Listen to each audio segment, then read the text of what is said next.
आज तो वचन पूर्ति का दिन था।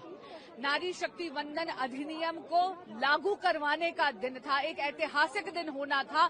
लेकिन ऐसा लगता है कि कांग्रेस पार्टी और विपक्ष के सभी दल यानी पूरा का पूरा इंडी अलायंस केवल और केवल उन पर राजनीतिक स्वार्थ ही हावी हुआ और उन्होंने महिलाओं के साथ आज धोखाधड़ी करी है। उन्होंने इस देश की मातृशक्ति के साथ विश्वासघात करा है।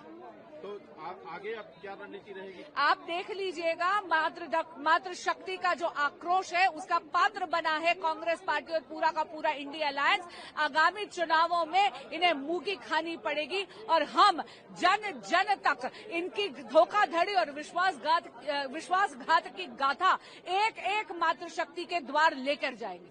आज महिला आरक्षण बिल को 2029 में लागू करने के लिए संशोधन बिल रखा गया। इस बिल को पास करने के लिए कॉन्स्टिट्यूशनल अमेंडमेंट था, तो 2/3 मेजोरिटी की आवश्यकता थी। 2023 में नारी शक्ति वंदन अधिनियम पास किया गया जिससे महिलाओं को 33% दिया गया, लेकिन उसके अंदर शर्त थी कि पहले सेंसेक्स और फिर डिलिमिटेशन होगा। अब जब सरकार 2024 में आई तो विपक्ष ने जाति जनगणना की मांग उठाई। सरकार ने इस बात को माना और जनगणना में जाति को शामिल किया।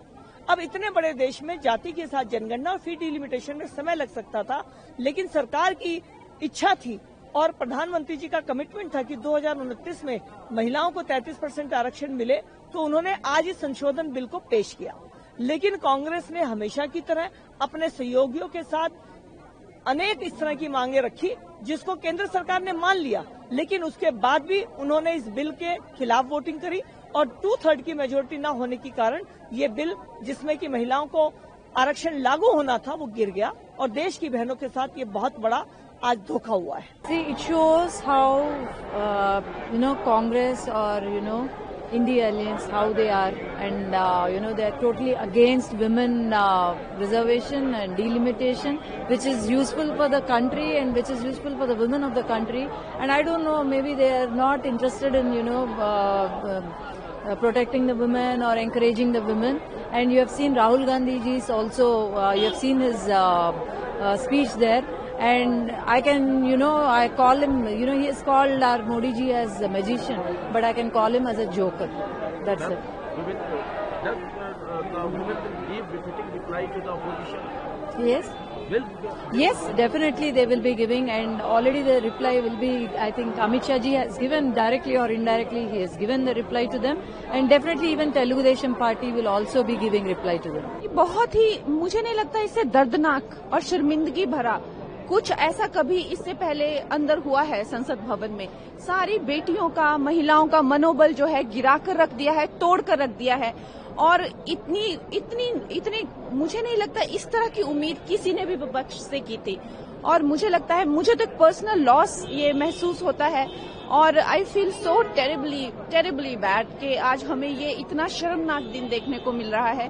लेकिन जैसे प्रधानमंत्री श्री नरेंद्र मोदी जी ने कहा कि हम ये लाकर ही रहेंगे, महिलाओं को उनका हक दिलाकर ही रहेंगे, तो हमें प्रधानमंत्री जी पर विश्वास है और हमें पक्का विश्वास है कि बेटियों को उनका हक मिलेगा। इतना इम्पोर्टेंट बिल होने नहीं दिया ना, कभी वापस ऐसे हो गया, पहले जैसे नहीं होने दिया। It's very sad whatever. Parliament का अंदर हुआ है, पार्लियामेंट का अंदर आज क्या क्या बयान दिया है, महिला विरोधी बयान दिया है, ये बिल का विरोधी बयान दिया है। पूरा देश का महिला सुन रहे थे, देश का महिला का आकांक्षा था, आशा था ये बिल पास होगा। हम पार्टी के लिए कार्यकर्ता काम किया है, वो कांग्रेस हो, जेडीएस हो, बीजेपी हो, डीएमके हो, कोई भी हो, उधर का महिला इंतजार कर रहे थे हमको भी मौका मिलेगा, मगर उसको हराने का काम आज इंडिया अलायंस ने किया, राहुल गांधी का नेतृत्व में किया। राहुल गांधी के लिए, कांग्रेस के लिए केवल एक परिवार का महिला अंदर आना चाहिए।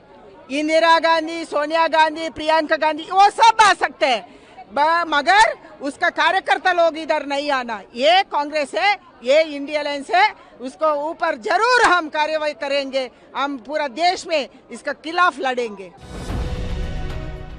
अब से डीडी फ्री डिश की चैनल नंबर 57 पर देखिए न्यूज नेशन।